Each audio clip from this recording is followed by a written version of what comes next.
Welcome back to my channel DS Gupta. সন্ধ্যের চা নিয়ে কিছু চর্চা করতে এসেছি। সকলেই দেখছি এখন আরজি কর মেডিকেল কলেজের জন্য জাস্টিস চাইছো। কেউ হোয়াটসঅ্যাপে পোস্ট করছো, কেউ ফেসবুকে পোস্ট করছো, কেউ ইউটিউবে পোস্ট করছো, কেউ হয়তো ইনস্টাগ্রামে পোস্ট করছো,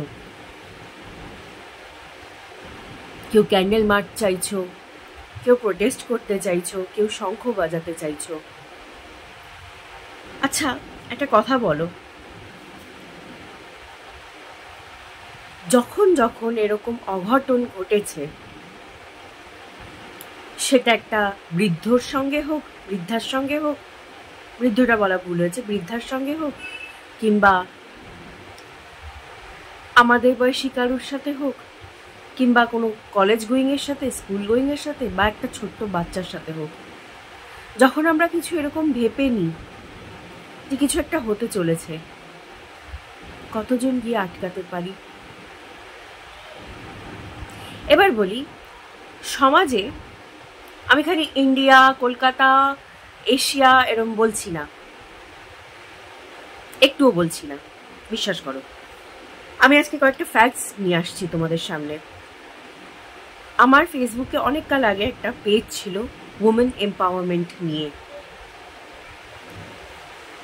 চালাতে পারিনি, খুব জোর চালাতে পারিনি, কাজের প্রেশারে বলো বা এটা ওটা যাই বলো, যতদিন পেরেছিলাম করেছিলাম, খুবই কম সময়ের জন্য করতে পারিনি। তখন ইনকাম ছিল না বলে কারোর থেকে পয়সা নিয়ে পেজটাকে আমি চালাতেও চাইনি। এবার প্রচুর জন দেখছি দুঃখ প্রকাশ করছো একটা ডাক্তারের সাথে এরকম ঘটে গেছে বলে। নিশ্চয়ই দুঃখ প্রকাশ করো, নিশ্চয়ই কষ্ট হোক, হওয়াটা উচিত, কিন্তু একটা কথা বলো, কত বাড়িতে বাড়িতে এই জিনিস ঘটে যাচ্ছে, একটা বাচ্চার সাথে ঘটছে, একটা স্ত্রীর সঙ্গে তারই নিজের বর করছে, সব জায়গায় আমরা প্রোটেস্ট করতে পারছি? আমরা কি সমাজকে সেই জিনিসটা বোঝাতে পারি কনসেন্ট বলে কিছু একটা জিনিস হয়? আর যদি আমার ছেলে হয়, আর যদি আমার মেয়ে হয়, তাদেরকে কি সত্যিকারের আমি সেই এডুকেশনটা দিতে পারি? গুড টাচ, ব্যাড টাচ, কতটা দিতে পারি? এবার খালি কি গুড টাচ ব্যাড টাচ বলেই বুঝবো, কনসেন্ট বলে বুঝবো না? সেক্সুয়াল আর্জ যখন হচ্ছে, সেই জিনিসটাকে কন্ট্রোল কি করে করো, বা কনসেন্ট কার থেকে পাওয়াটা দরকার, এগুলো কি মাথায় ঢুকানো উচিত না? চলো আজকে বলি টাইপস অফ রেপস। আমরা কি জানি 5 টাইপস অফ রেপস হয়? কেউ সেক্সুয়াল আর্জের জন্য করছে, কেউ রেজিয়াস হয়ে করছে, কেউ বদলা নিচ্ছে। এবার কিছু এরম শ্রেণী আছে, আমি কাউকে ছোট করছি না, যদি তুমি আমার ভিডিও দেখো, আমি কাউকে ছোট করছি না, কাউকে বড়ই করছি না, কথাগুলো বোঝার চেষ্টা করবেন। কিছু শ্রেণীর লোকেরা আছে যারা খুব সুন্দরী মহিলার সংস্পর্শে আসতে পারছে না। ফর এক্সাম্পল, কোনো টিভি সিরিয়ালের মেয়ে হলো, কোনো অ্যাক্ট্রেস হলো, ফিল্মের অ্যাক্ট্রেস হলো, কোনো মডেল হলো, তাকে পাচ্ছে না। এটা কিরম শ্রেণীর কথা বলছি? যারা সেই রকমভাবে এডুকেটেড না, যারা ধরো আমাদের সমাজের কিছু ছোট ছোট কাজ করে দেয়, বড় বড় সেগুলোও বড় হয়ে যায়, কিন্তু ছোট ছোট জায়গায় কাজ করে, একটা ওয়ার্কার হতে পারে, একটা লেবার ক্লাস হতে পারে। এরম লোকেরা চাইলেই যে একটা হিরোইনের সাথে ডেটে যেতে পারবে সেটা তো সম্ভব হয় না। সম্ভবটা কি হয়? পাশ দিয়ে কোনো মেয়ে চলে যাচ্ছে, ধরো শেষ করে দাও তার সব জীবন। ওরা কিন্তু বাদ বিচার করে না। আজ আরজি করের ডাক্তারের এই ধাক্কাটার জন্য আমরা বড্ড বেশি বিচলিত হয়ে উঠেছি। ঠিক বলছি তো বাংলাটা? খুব একটা আমি বাংলায় ভালো না, তবুও বলছি, এক্সাইটেড হয়ে গেছি। কিছু বছর আগে 2019-এর কেস, সেও একটা ডক্টর ছিল, Hyderabad Telangana case, gang rape হলো, আচ্ছা, এটা তো না হয় অ্যাডাল্টসদের কথা বলছি। যে নাম ছিল তার গ্যাংরেপ হলো, সে একটা 70 বছরের মহিলা ছিলেন, বৃদ্ধা ছিলেন, গ্যাংরেপ হলো। 6 মাসের একটা বাচ্চা রেপ হচ্ছে। আরো বলি, আসিফা খান, কাশ্মীরের বাচ্চাটা মেয়ে, একটা ফুটফুটে জীবন, তারও রেপ করে দিল রিলিজিয়াস কজ নিয়ে। একটা সত্যি কথা বলো সমাজ, এই যে আমরা ক্যান্ডেল মার্চ, শঙ্খ বাজানোর একটা কিছু বলতে চাইছি, করতে যাচ্ছি, সত্যি এগুলো নিয়ে আমরা কমিয়ে দিতে পারবো তো? আমাদের মধ্যেই হয়তো কেউ একজন ক্যান্ডেল মার্চ করছে, could be a rapist, we don't know. যে আমাদের সাথে ক্যান্ডেল মার্চে জুড়ে রয়েছে সেই একটা মেয়ের হয়ে গেল ধরো রেপ, তোমার আমার সাথেও হতে পারে। কোথায় সেফটি আছে বলতে পারো? আরো বলি, একটা বই ছিল ইরভিং ভ্যালেন্সের লেখা, দ্য ফ্যান ক্লাব। অথারটা খুব একটা রেনাউন্ড কেউ না, সেল করেছে, পাবলিশ হয়েছে তার বই, কেউ কেউ পড়েছে, অনেকজনই অপছন্দ করেছে। দ্য ফ্যান ক্লাব বইটাতে একটা অদ্ভুত সিচুয়েশন ছিল। একটা হলিউড অ্যাক্ট্রেসকে, এটা ফিকশনাল, একটা হলিউড অ্যাক্ট্রেসকে কিছু ড্রাঙ্ক মেন, ইয়াং মেন একটা বারে ড্রিঙ্ক করছিল। তারা গিয়ে ডিসাইড করে যে একটা হলিউডের অ্যাক্ট্রেসকে তারা কিডন্যাপ করবে এবং তার রেপ করবে। না, নট রেপ, সেক্সুয়াল অ্যাটেম্প্ট নেবে, বাট বাই ফোর্স, সেটাকেই রেপ বলে। এই যে আমি বললাম রেজিয়াস রেপ, বাচ্চাটার সাথে যেটা হয়েছিল ঘটনা, কেন হয়েছিল? আমাদের দেশে এরকম অনেক ঘটনা ঘটেছে। নির্ভয়ার কেসটা কি আমরা ভুলে গেছি? That was also a very frightening, disturbing case. আটকাতে পেরেছি তারপরের রেপগুলো? মধ্যমগ্রামে তারপরেই কিছুদিন পরেই একটা অদ্ভুত রেপ কেস হলো।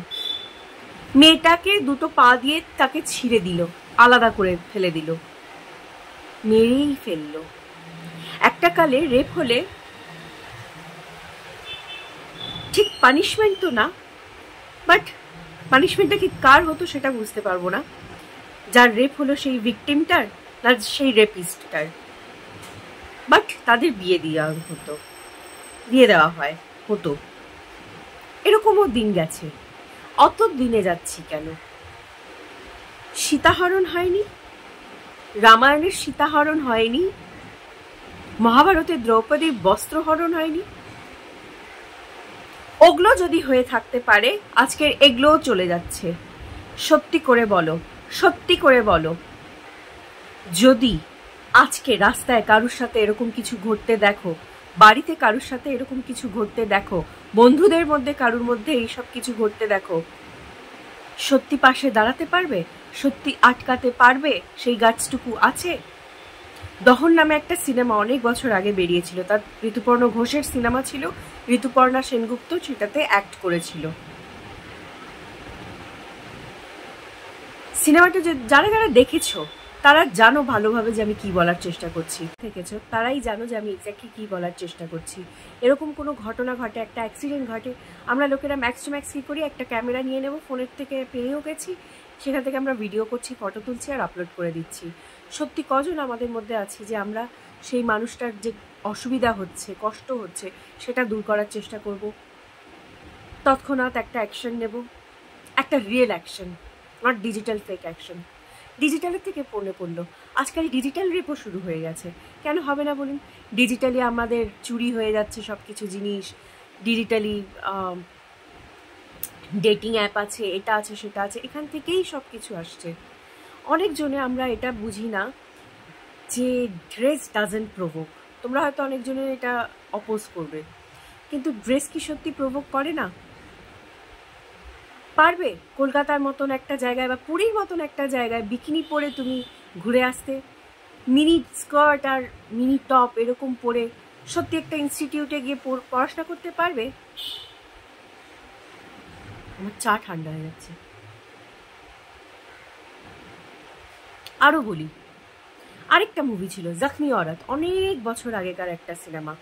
তাতে ডিম্পল কাপাডিয়া একটা পুলিশ ইন্সপেক্টরের রোল করছেন, আর ওনার নিজের বাড়িতেই ওনার গ্যাংরেপ হয়ে যাচ্ছে, but she recovered, she gained her strength and she ফট ব্যাক। এই জিনিসটা সত্যিকারের সমাজে কতজনে ইমপ্লাই করছি বলুন তো? সিনেমা দেখে আমরা এত প্রভাবিত হয়ে উঠি। তো এবার বলি, গ্রাফি যে হয় সেখান থেকে কি প্রভোক্ট হচ্ছে না লোকেরা? And those female are actually drugged so that they can act. এইসবগুলোকে দেখে ইনস্টিগেট করা হয় না? আর বহু বছর আগে জুনকো ফুরুতা, এই মেয়েটার সাথে জাপানে গ্যাং রেপ হয় ফর 44 days, ব্রুটালি। সবাই জানো, যারা যারা ইউটিউব ফলো করো তারা এই হিস্ট্রিটা জেনে যাবে, আমাকে মানে আরেকবার করে এটা বোঝাতে হবে না এই স্টোরিজগুলো। আমার কোয়েশ্চেন হচ্ছে, এই যে এতগুলো আজকে এক্সাম্পলস দিচ্ছি, একটাই বক্তব্য বলবো, আমরা কি সত্যি আটকাতে পারি? একটা পোটেনশিয়াল কেস ঘটতে চলেছে, আমরা কি সেটা সত্যি আটকাতে পারি? যদি আমাদের কোনো বন্ধুরা আমাদেরকে বলে আমার সাথে একটু থাক খানিকক্ষণ, বা আমাকে একটু ড্রপ করে দে, আমরা কি সেইখানটা নিজেদের লেজিনেস বলুন বা অন্য কোনো অজুহাতকে ছেড়ে সেইটুকু হেল্প করে দিই? যদি দেখি যে সত্যি কোথাও এরকম কারোর সাথে ঘটনা ঘটছে, তাহলে সেইভাবে কাউকে অ্যালার্ট করে দিই। সময়টা গড়িয়ে গেলে তারপরে গিয়ে candle March and we want justice করলে কিন্তু কিছু হয় না। লোকেরা বলছে দেশের আইন কোথায়? দেশে আইন আছে, কিন্তু সময় মতন সবসময় সব কিছু ঘটছে না। ওই যে বললাম, ধরো একটা বস্তির মতন জায়গায় একটা মেয়ের রেপ হচ্ছে, সবাই কি প্রোটেস্ট করতে যাচ্ছি আমরা? তার কষ্টটা কষ্ট না? শুধুমাত্র একটা ডাক্তার, একটা টিচার, একটা এই একটা সেই রিনাউন্ড কারোর সাথে কিছু হচ্ছে তখনই আমরা প্রোটেস্ট করব? কষ্টটা সকলেরই এক। যাদের উপরে হচ্ছে অত্যাচার সেটাও খুবই খুবই কষ্ট মতন, খুবই শেমফুল একটা অ্যাক্ট, ডিসগাস্টিং। যদি আটকাতে পারো তো আটকাও। আর মেয়েদেরকে আমি একটাই জিনিস বলবো, নিজের সেফটি যদি নিজের হাতে থাকে, তুমি জানো যে ইন্ডিয়া একটা এমন নেশন না, বা এশিয়া একটা এমন কন্টিনেন্ট না যেখানে তুমি যেমন তেমন ড্রেস আপ করে মনে করছো যে you are going to be very comfortable. I am telling you, you are not comfortable. Whether you are undressed or you are semi-dressed or you are fully dressed, নিজের ডিগনিটি নিজের হাতে থাকে। Film actor অ্যাক্ট্রেসদেরকে দেখে influenced হয়ে যদি কিছু এমন dress up করতে বসি, কিছু এমন স্টেপস নিজের লাইফে নিতে বসি, তার জন্য অন্য একটা কারোর যদি কিছু ঘটে, সেখানে কি আমরা রেসপন্সিবিলিটি নিচ্ছি তাদের? একটা মানুষের লাইফ চলে গেল, শুধু কি একটা মানুষের? আজকাল তো মানে এটা খুব কমন হয়ে যাচ্ছে যে রেপ হচ্ছে, মার্ডার হচ্ছে, রেপ হচ্ছে, মার্ডার হচ্ছে। তাদেরকে আর সেকেন্ড চান্স দেওয়াই হচ্ছে না যে তারা আবার বেঁচে উঠুক, তারা কিছু বলার চেষ্টা করুক, তারা জীবনটাকে আবার ফিরে পাক। হচ্ছেই না এই জিনিসটা। সুতরাং তোমরা চিলি স্প্রে নাও, তোমরা ড্রেস আপটা একটু কনভিনিয়েন্টলি ঠিক রাখো, because you never know the next person is who and what their intentions are. আজকে আমি এরকম বড় বড় বক্তৃতা মারছি ভাবছো, কিন্তু না, লেটস বি ভেরি প্র্যাকটিক্যাল। আরজি করের যে ঘটনাটা ঘটেছে, সত্যি দুঃখিত, আমরা সত্যি ব্যথিত। It's a very nasty environment we are living in. অ্যানিমালসদের সাথে হচ্ছে না? যার সাথে এরকম ঘটনা ঘটতে পারে তাদেরকে সেফ থাকতে হবে, কারণ আমরা জানি না কার মাইন্ডে কি চলছে এক্স্যাক্টলি। আরেকটা, তোমরা কটা কেস শুনেছ যে সকালবেলা একটা কোনো জায়গায় এরকম রেপ কেস হয়েছে? গুনে বলতে পারো? প্রত্যেকটা আমি বলে দেবো সেগুলো রাত্রিবেলার ঘটনা। আমাদেরকে তো ভয় পাওয়ানো হচ্ছে, যারা ভয় পাচ্ছি না তাদের এরকম রেজাল্ট হচ্ছে। সবকিছু ভুলে আমরা সেন্স অফ ইকুয়ালিটির কথা বলে না লোকেরা, সিরিয়াসলি রিয়েলি। একটা ছেলে যখন বারমুডা পরে রাস্তা দিয়ে কুললি হেঁটে যাচ্ছে, স্নিকার্স পরছে, এটা পরছে সেটা পরছে, কুললি হেঁটে যাচ্ছে, একটা মেয়ে যখন এইভাবে যাচ্ছে, কেউ না কেউ কিছু না কিছু কমেন্ট পাস করছে, কেউ না কেউ কিছু না কিছু ভাবে বাজেভাবে দেখছে। আর যদি সেরকম ভাগ্য হয় তাহলে তো ব্যাস হয়েছে। নাও আরেকটা ক্যান্ডেল মার্চের জন্য রেডি হও, শঙ্খ বাজাও। শঙ্খ বাজিয়ে সত্যি সত্যি তোমরা কিছু আটকাতে পারবে তো? যখন তোমরা শঙ্খটা বাজাচ্ছ বা একটা ক্যান্ডেল মার্চ করছো, তখনও কারুর না কারুর কিছু না কিছু একটা অঘটন ঘটছে, পরের দিনের নিউজ পেপারে আমরা পেয়ে যাব। যখন আমরা সত্যি এরকম কিছু একটা সাসপিশিয়াস জায়গা দেখতে পাচ্ছি, কোনো একটা মানুষের মধ্যে এরকম আমরা কিছু একটা উইয়ার্ডনেস সেন্স করি, প্লিজ অ্যালার্ট হও আর অ্যালার্ট করো। মেয়েদেরকে আমি একটা বলবো আজকের ডেটে, যারা বাচ্চা আছো, প্লিজ ক্যারাটেটা শেখো। নাচ গান তো চলতেই থাকবে, ক্যারাটেটা শেখো। যদি এরকম কিছু একটা ঘটনা ঘটে, নিজের সেলফ ডিফেন্সের জন্য যতটুকু সম্ভব করো। ক্রাইম করে বসো না, চেষ্টা করো। মানুষ যখন প্রেশারে থাকে, মেন্টাল ডিপ্রেশনে থাকে আর প্রেশারে থাকে, মানুষ অনেক কিছু উল্টোপাল্টা করে বসে। সেটা তোমার দ্বারাও হতে পারে, আমার দ্বারাও হতে পারে। সেটাকে কন্ট্রোল করা যতটা সম্ভব পজিটিভ ট্র্যাকে সেইভাবে আসো। দুর্গাপুজোতে তো আমরা দেখি যে মা দুর্গা অসুরটাকে বধ করে দিচ্ছে, আসল লাইফে তো আমরা সেটা করতে পারছি না। তাহলে এই থিঙ্কিংগুলোকে আমাদেরকে চেঞ্জ করতে হবে, সেগুলোকে বরং আমরা কিল করি, ভ্যানিশ করে দিই একটা সোসাইটিকে। এরম সিভিলাইজড সোসাইটির মধ্যে এইসব তো হয়েই যাচ্ছে। Is it really a civilised society? Is it really an independent country? Is it a really equality maintenance world? Constituency নিয়ে তো অনেকজনে অনেক কিছু বলেছি, শুনেছি, পড়েছি, অ্যাপ্লাই করেছি। সত্যিকারের সময়, আসল সময় তো সেই খেলাগুলো পুরো পাল্টে যায়। এগুলো কখনো দেখেছো? ক্যান্ডেল মার্চ আর ওদিকে শঙ্খ বাজিয়ে রাত জয় করে নিতে পারলে করো। ব্যালেন্সিয়াগা নামে একটা খুব রিনাউন্ড ইন্টারন্যাশনাল কোম্পানি আছে, ব্র্যান্ড আছে ইনফ্যাক্ট। এই দেখো পিকচার্সগুলো, এই পিকচার্সগুলো কি প্রমোট করছে? BDSM। যারা জানো না তারা প্লিজ গুগল করে নিও। তো এটা খালি ইন্ডিয়া বা এখানকার বা ওখানকার ম্যাটার না, পুরো জগতে এটা হচ্ছে। তুমি তো যে কোনো জায়গায় চলে যাও, এই জিনিসগুলো কোথাও না কোথাও ঘটছে কারুর না কারুর সাথে। আমাদের আশেপাশে যখনই আমরা এরকম কিছু সেন্স করি, আমাদের সেটা কর্তব্য অ্যালার্ট করা। পুলিশকে অ্যালার্ট করো, আনতে হবে, আটকাতে হবে। আজকের ভিডিওটা এইটুকুনি, আমি আর বলবো না। ভালো লাগলে লাইক করো, সাবস্ক্রাইব করো, শেয়ার করো না, তবে হ্যাঁ শেয়ার করো এটা বলবো, কারণ এটাতে অনেকগুলো পয়েন্টস আমি এমন দিয়েছি যেগুলো সত্যি শেয়ার করার মতো। আজকের জন্য আসছি, বাই।